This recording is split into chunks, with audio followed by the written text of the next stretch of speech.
오늘 설교의 제목을 갚으시는 하나님, 제가 이렇게 말씀을 드렸는데, 이제 본격적으로 하박국이 하나님 앞에 응답받은 것, 세상이 뒤집어져도 너는 너의 믿음의 길을 가라, 오직 의인은 믿음으로 말미암아 살리라, 이렇게 하박국 2장 4절에서 응답을 주시고, 그 교만한, 세상이 교만할지라도, 악인들이 그렇게 교만할지라도, 세상이 완전히 공의를 무너뜨리고 정말로 못 살 것 같은 그러한 세상이 만들어져 가더라도 신자는 거기에 흔들리지 말고 아멘. 믿음으로 살아라 라는 답을 주시고, 이제 본격적으로 그 바벨론 악의 세력에 대하여 심판의 말씀을 하십니다. 그 중에 첫 번째는 뭐냐면 탐욕의 죄라는 것에 하나님께서 집중하십니다. 오늘 5절 상반절에 보면 이 갈대아 바벨론이 어떠했는가 하는 말을 한 말씀으로 하는데, 술을 즐기며 거짓되고 교만하다, 이렇게 말합니다. 술은 그냥 우리가 마시는 알코올, 이 정도의 의미가 아닙니다. 이 술은 지금 특별한 의미를 가지고 지금 하나님께서 술을 지금 말씀하시는 거예요. 이 술은 뭐냐면 거만의 표상입니다. 어떻게 이렇게 거만한 부분을 나타내는가? 바벨론에 그 마지막 왕이 있습니다. 벨사살 왕인데, 이가 성전 기물을 가져다가 그 기물들로 술을 따르면서 흥청망청한 마지막 왕이 되는 사람입니다.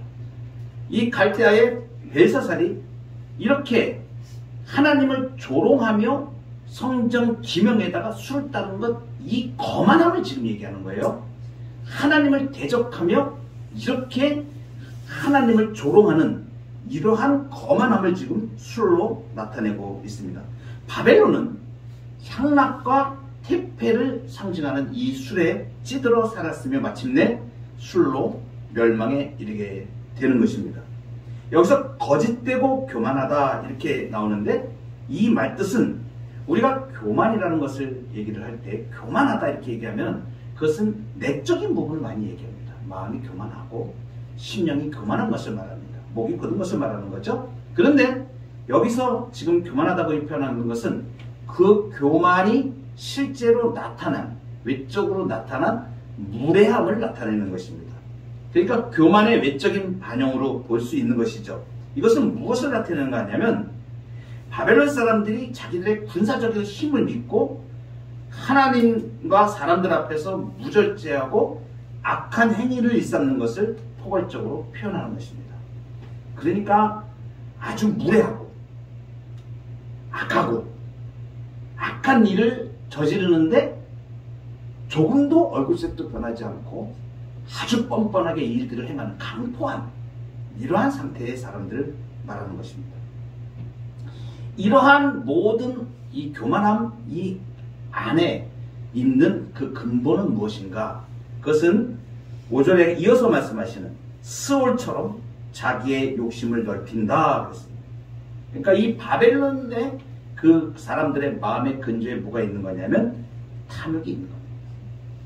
그래서 인간의 가장 모든 죄악의 근저에 뭐가 있냐면 바로 이 탐욕이라는 것이 있습니다. 여러분, 지금 이 시설은 누구에 대해 지금 말씀하고 있냐면 갈대아, 바벨론에 대해서 지금 말씀하고 있어요. 그런데 이 죄악상의 많은 부분들이 비록 갈대아만 해당되는 게 아니고 인간의 보편적인 죄악이라는 사실입니다. 이것이 바로 어떻게 보면 우리 자신의 모습일 수도 있는 것이죠. 이 모든 죄의 밑바닥에 둥지를 틀고 있는 것이 탐욕이라는 것입니다. 그래서 이 탐욕을 말세에 나타나는 모든 고통의 결정적 원인으로 말합니다. 사도 바울이 말세에 고통하는 때가 이르리니 그러면서 그 양상을 이렇게 표현해 갑니다. 디모데후서 3장 1절에 너는 이것을 알라. 말세에 고통하는 때가 이르러 사람들이 자기를 사랑하며 돈을 사랑하며 자랑하며 교만합니다. 자, 돈을 사랑하고 자기를 사랑하고 이기적이고, 이것이 무엇인가는 탐욕의 근저에 있는 그 탐욕을 지금 표현하고 있는 말입니다. 여러분, 인간의 탐욕이 얼마나 무서운가를 저는 여러 번의 주변에 있는 사람들을 통하여서 경험을 하게 됩니다. 얼마 전에 그 젊은이들 사이에 미친듯이 투자 열풍이 일어났습니다. 불과 1, 2년 사이에 있었던 일이죠. 우리나라에 비트코인 열풍이 불어가지고, 그래서 빚을 내서라도 투자해야 된다. 그 이제 비트코인이 난리가 나가지고 거기에 포도 일확천금을 하려고 막 몰려갔는데, 순식간에 그 미국의 거대한 재벌이 또 거기에 가세를 해가지고 갔다가 끌어올리면서 난리를 치는 바람에 전 세계 비트코인 가격이 폭등을 해가지고 엄청나게 올라가니까 너도 나도 이거 안 하면은 큰일 나는가 싶어가지고 다 뛰어들었습니다. 우려했던 바는 얼마 가지 않아서 바로 나타났는데, 수많은 젊은 사람들이 또는 거기 단기적으로 투자에 열광했던 사람들이 순식간에 재산이 반토막이 나는 것을 경험들을 하였습니다. 그리고도 지금 그 이후에는 또 어떤 일로 가는지 모릅니다. 너무 안타깝게도 저는 금융 쪽에 오래 종사를 했었기 때문에 그러한 부분들을 너무 잘 아는데, 평범한 사람들은 잘 모릅니다. 그런데 이 사람들이 사기를 당하는 사람들이 많아요. 건전한 투자도 꽤나 있기는 하지만 보통 대부분의 이 사기에 이끌려서 나가는 사람들은 어떠한 경우에 이렇게 빠지게 되냐면, 그 사람 마음속에 빨리 돈을 벌고 일확천금하려는 마음이 있습니다. 그래서 어떠한 제안이 들어올 때 거기에 마음이 솔깃하게 되어 있어요. 이것이 뭐냐? 마음속에 있는 탐욕입니다. 자신들은 그 마음속에 그것이 탐욕이 있는지를 잘 모릅니다. 그래서 보통 탐욕에 잘 빠지는 사람들이 사기에 잘 걸려들고, 그리고 자기를 합리화시켜서 그것을 따라갑니다. 너무 안타까운 일들을 저는 옆에서 많이 봅니다. 처음에는 2천만 원, 3천만 원 이렇게 투자를 했다가 그거 지금 이만큼 돼 있으니까 조금 더 넣으면 이거 다 찾을 수 있다고 그러면서 사기를 치기도 하고, 그래가지고 돈 한 푼 찾지도 못하고 잘못된 곳에 투자라고 하면서 들어가는데 사실은 사기꾼들입니다. 거기에 들어가서 순식간에 한두 달 만에 1억 7천이라는 돈을 그냥 순식간에 날려버린 안타까운 사연을 직접 제가 옆에서 접하면서 이것을 어떻게 상담해 줘야 되는가, 이런 의뢰들이 들어올 때 왜 이런 현상들이 일어날까 생각을 해보니까 탐욕입니다. 여러분, 사업하시는 분들은 이걸 잘 아세요. 저도 사업에 대한 부분들을 많이 또 했었던 그러한 부분들이 있었기 때문에 너무나 잘 압니다. 사람이 어떠한 일을 보게 되면 그 일들을 통하여서 돈을 벌 것으로 제안하는 일들이 많이 들어오게 됩니다. 그러면 어떤 생각을 하면 내 입장과 모든 것을 따지기 이전에 사람의 마음속에 그 제안하는 이익과 그 돈이 더 커 보일 때가 굉장히 많습니다. 그리고선 거기에 실제적으로 그것이 현실화되어지고, 또는 어떤 문제가 있으며, 또는 내가 그것을 감당할 능력이 되는지, 이러한 부분도 생각하지 않고 덥석 그 일을 했다가 무리하게 가다가 거의 대부분의 사람들이 원하는 성과를 얻지 못하고 고생을 하는 것을 많이 보게 됩니다. 특히 사업하시는 분들은 이러한 부분에서 영적으로 굉장히 민감하고 깨어 있어야 될 이러한 부분들이 있습니다. 왜냐하면 사람이 어떠한 일을 하고 나가는 데 있어 가지고 이 탐욕은 계속해서 우리를 공격을 합니다. 자꾸 거기에 몰입하게 만들고, 저거 하면 돈 이만큼을 벌 수 있는데, 이런 대로 자꾸 사람들을 몰아가게 돼요. 그래서 저는 어느 순간에 그걸 깨달았습니다. 나로 하여금 그것을 보지 않게 하시는 것이 복이구나. 아멘. 어느 순간에 제가 그것을 알게 됐어요. 사람이 눈으로 보고 들으면 혹하게 되어 있습니다. 아담과 하와가 범죄할 때에 눈으로 보여줍니다. 보니까 먹음직스럽고 보암직스럽고 먹음직스러우니까 먹지 말라고 한 그 열매를 따먹게 된 거예요. 이게 사람의 탐욕, 죄의 근본에 있는 것들입니다. 그러니까 인간은 이 부분에 아주 취약하게 되어 있는 거예요. 그래서 어떤 욕심이 들어오고 이러한 부분들이 사실은 그것을 안 보게 하시는 것이 나에게 큰 복입니다. 그런데 볼 것이 보이고 안 보일 것이 안 보여야 우리가 죄를 짓는 길에서 멀어질 수가 있는 것이에요. 그래서 제가 늘 기도하는 부분이 그것입니다. 하나님, 안 보일 것 좀 안 보이게 해주세요. 아멘. 제가 투자의 세계에 오래 있어봤기 때문에 이걸 너무나 잘 알아요. 여러분, 저는 그것을 수없이 많은 시간을 전문가로 그 일을 했던 사람입니다. 얼마나 잘 알겠습니까? 여러분, 사람들이 순식간에 거기에 몰입되어져가지고 빠져들기 시작하는데 정말 대책이 없습니다. 이걸 뭐라 그러냐면 중독이라고 얘기해요. 마약만 중독이 있는 게 아닙니다. 탐욕을 불러오는 중독으로 가요. 그래서 부동산도 그냥 건전한 거래가 아니고 탐욕으로 하면 망하게 됩니다. 여러분 명심하시기 바랍니다. 욕심내지 마세요. 아멘. 하나님이 주시는 정도가 있는 거예요. 아멘. 그것을 무리하게 빚을 내가지고 뻥튀기를 하겠다고 덤벼들거나 투기성으로 이렇게 하게 되면 그거 다칩니다. 왜? 재작년에 우리 경험하지 않습니까? 난리 치면서 비트 해가지고 젊은이들이 집 못 살까봐 난리 쳐가지고 막 부동산 가격이 올라가니까 난리가 아니었습니다. 그래서 영끌, 예, 맞습니다. 영끌 뭐 해가지고 막 하다가 결국은 지금 재작년에 잘못 고점에 이렇게 하게 된 사람들이 지금 매우 고민을 하고 있는데 집을 사는 사람들이 그냥 사는 게 아니에요. 자기 돈이 10억씩 있어가지고 사는 사람이 어디 있습니까? 빚을 내 사는 거니. 금리가 올라가니까 지금 난리가 난 거 아닙니까? 그러니까 집 없는 사람이 행복한 겁니다. 살 집만 있으면 돼요. 아멘. 살 집만 있으면 되고 아멘. 그것을 주기적으로 그리스도인들은 정말 그러한 욕심을 내고 그런데 물론 정직하게 주여. 내가 재테크를 해서 그러한 재산을 늘려가고 하는 지혜를 가지고 하는 것은 매우 중요합니다. 그것은 하나님께서 허락하신 지혜의 영역 가운데 있어요. 그런데 그것을 내 간의 범위를 넘어서 가지고 간이 부어 가지고 하게 되면 이제 죽는 길로 가게 되죠. 이거 조심하셔야 돼요. 사업하시는 분들 이거 많이 하세요.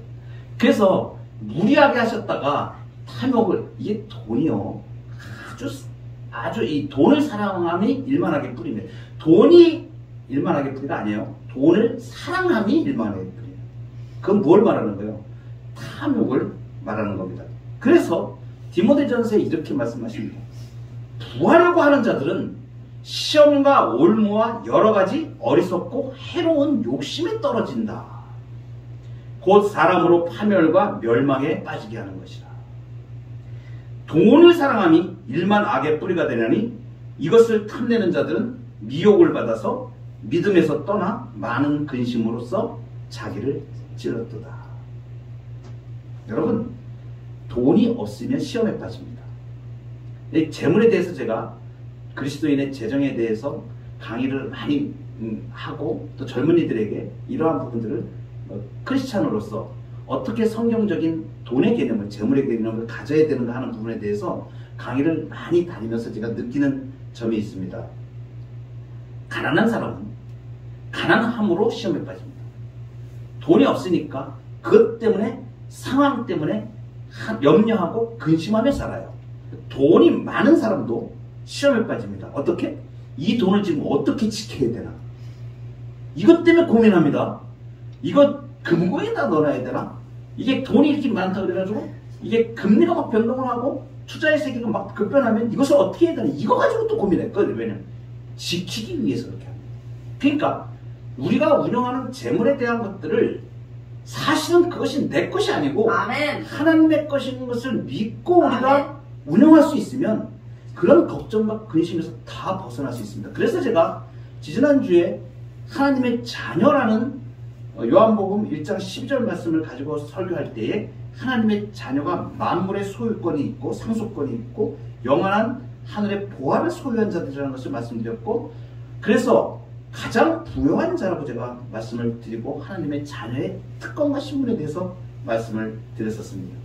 이렇게 탐욕은 이렇게 망하는 자리로 가게 되어져 있다는 것을 이제 오늘 처음에 이 탐욕의 죄에 대하여 말씀해 주십니다. 그리고 오늘 두 번째로 이제 하나님께서 말씀하시는 것은 뭐냐면 행위대로 갚으시는 하나님입니다.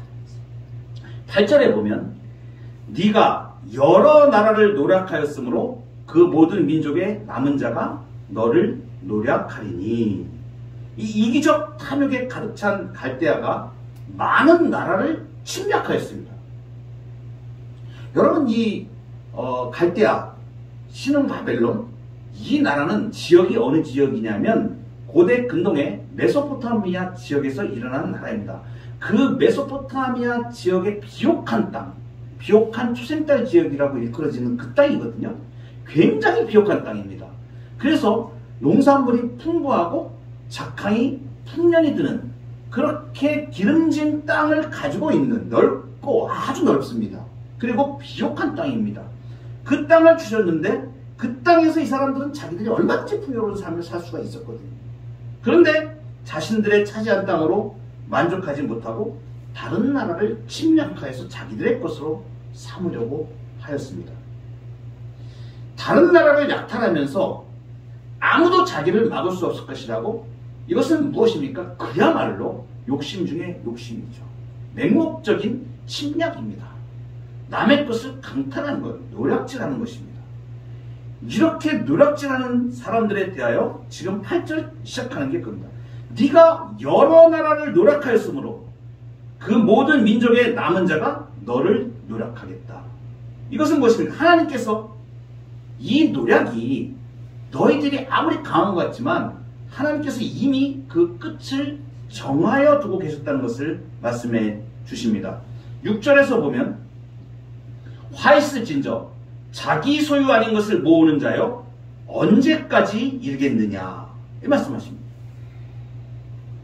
이 바벨론이 이렇게 거대한 나라로 침략하고 약탈하고 한 것을 얼마나 누렸을 것 같아요? 역사적으로 보면 불과 70년이에요. 70년 동안 다른 나라를 노략한 그 재물을 닥치는 대로 끌어모았던 바벨론. 바로 이어지는 70년 동안 끌어모았는데 그거를 그 나라는 하나도 누리지 못하고 바로 다음 나라인 메데파사에게 노략질 당하는 신세로 전락해버립니다. 역사에 증명된 거예요. 하나님의 공의로운 심판은 마침내 남을 괴롭게 한 자는 괴로움을 당하게 한다는 것입니다. 남을 노력한 자는 노력을 당하게 하신다는 것입니다. 이것이 갚으시는 하나님이십니다. 괴로움을 당하고 노력을 당한 우리 성도들에게는 정말 큰 위로이죠. 내가 힘이 없어서 괴로움을 당했는데 나를 괴롭힌 그 상대를 더 센 의로운 사람이 딱 나타나서 때려주는 겁니다. 여러분 어렸을 때 혹시 맞아보신 적 있어요? 저는 맞아봤어요. 졸지 한번 맞아본 적이 있는데 어느 백사장에 이렇게 가서 고등학교 때인데 혼자서 이렇게 제가 백사장을 이렇게 구경하고 있었는데 그 동네에 깡패 같은 애들이 한 2명이 와서 나한테 다짜고짜 그냥 때리는 겁니다. 그래가지고 내가 힘이 없어가지고 맞았습니다. 그러나서 그 다음부터 무슨 생각을 하냐면 태권도를 배워야 되겠구나. 그래가지고 태권도 1단을 땄습니다. 근데 여러분 그런 생각 들어요. 그 맞고 나서 얼마나 분한지 모릅니다. 이유도 없이 그냥 맞은 거예요. 그래가지고 그 상처가 마음에 커가지고 태권도를 열심히 하면서 제가 다음에 이놈들 만나기만 해봐라. 내가 2단 요차기로 내가 사정없이 학살을 내주겠다. 이렇게 마음먹었던 적이 고등학생 때 있었습니다. 여러분 어때요? 내가 괴로움을 당했는데 맞았는데 내가 나를 때린 사람이 동네 골목에서 이렇게 나를 때린 사람이 있습니다. 그런데 어떤 의로운 사람이 큰 사람이 나타나가지고 너 왜 얘를 때려? 그러면서 그 애를 혼내주면 얼마나 통쾌하고 아이고 다행이구나 이런 생각 들겠어요? 지금 하나님이 이런 말씀 하시는 거예요. 그러니까 부당한 방법으로 내 것을 노략질해간 그 사람이 다른 거대한 능력이 있는 사람에게 다 뺏기고 쫄딱 망. 내 걸 다 뺏어갔는데 그 사람이 쫄딱 망해버려요.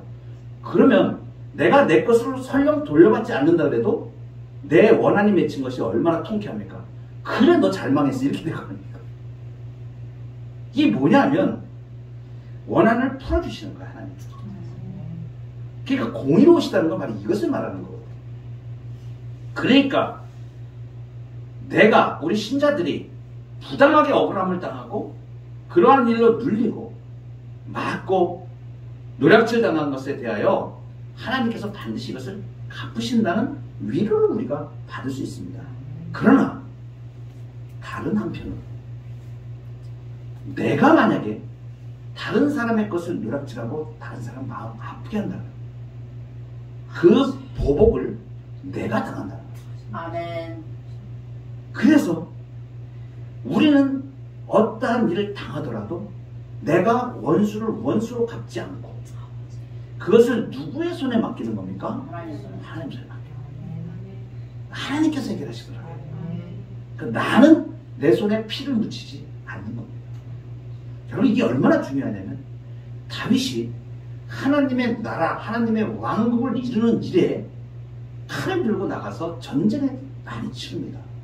나중에 자기가 하나님 앞에 성전을 건축하려고 할 때 너는 피를 흘려서 그 손으로 이 거룩한 성전을 지어 솔로몬에게가.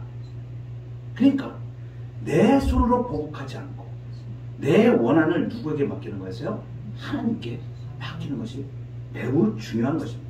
그래서 우리는 이 심판을 가지신 공의로우신 하나님을 바라보면서 우리는 결론을 갖게 됩니다. 그러니까 의인은 오직 믿음으로 말미암아 산다는 거죠. 내가 원수를 갚는 것이 아니고 세상은 그렇게 거꾸로 돌아갈지라도 나를 노력질하고 그러한 일이 있더라도 나는 거기에 관계하지 않고 믿음으로 가면 해결은 하나님이 하십니다. 마지막으로 오늘 말씀을 통해서 말씀하시는 부분 중에 역전이 되게 하시는 하나님이십니다. 아멘. 6절에 보면 그 무리가 다 속담으로 그를 평론하며 조롱하는 시로 그를 풍자하지 않겠느냐 이렇게 말해요. 이게 지금 무슨 말씀이냐면 악한 자들이 이제 비참하게 몰락되어서 망하게 되었습니다. 그때에 오히려 압박받던 많은 사람들이 이 악인의 몰락을 보면서 조롱하고 풍자하고 비난하고 저렇게 난리치면서 저렇게 악행을 저지르니 저 꼴을 봐 하나님이 해결하시잖아 이런 조롱거리를 내버리는 거예요. 그러니까 상황이 역전되버려요. 여러분 이것을 극적으로 보여주는 사건이 사무엘상에 나옵니다. 한나의 사건입니다. 한나가 그의 대적 분인나로부터 임신하지 못하고 아이를 낳지 못하는 하나님께 저주받은 자라는 그 오명을 쓰고 그 남편이 아무리 2배의 갑절에 몫을 주어도 슬프고 괴로워서 분이 나서 원통해서 하나님 앞에 부르짖었던 사람. 그런데 그가 아이를 낳았는데 기도하여 사무엘을 낳게 되었습니다. 그 이후에 아이를 또 낳습니다. 그런데 사무엘을 낳고 난 다음에 이 한나가 이제 완전히 하나님의 손에 의해서 하나님의 긍휼과 은혜로 역전되어 버린 거예요. 그래서 뭐라고 고백하냐면 여호와는 지식의 하나님이시라 행동을 달아보시느니라. 아멘.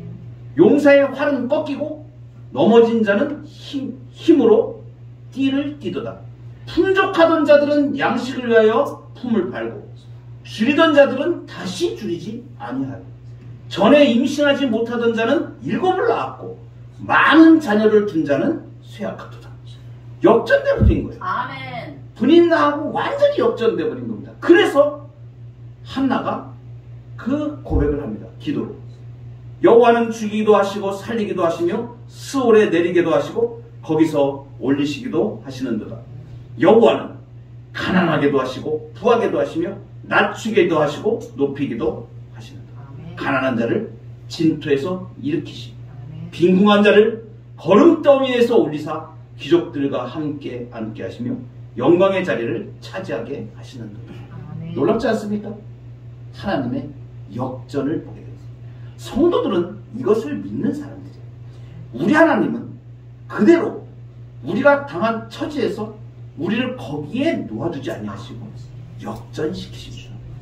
우리를 누락하고 우리를 압제하던 자에게 오히려 이제 하나님께서는 그 상황을 역전시키셔서 우리가 하나님의 능력을 행사하고 하나님으로부터 받는 복을 누려갈 수 있는 자들로 아멘. 우리를 이끌어 가십니다. 하나님은 역전의 하나님이시고 아멘. 행하는 대로 갚으십니다. 이 하나님 앞에서 믿음으로 오직 의인은 믿음으로 살리라. 믿음으로 살아가는 저와 여러분 되기를 주의 이름으로 축복합니다.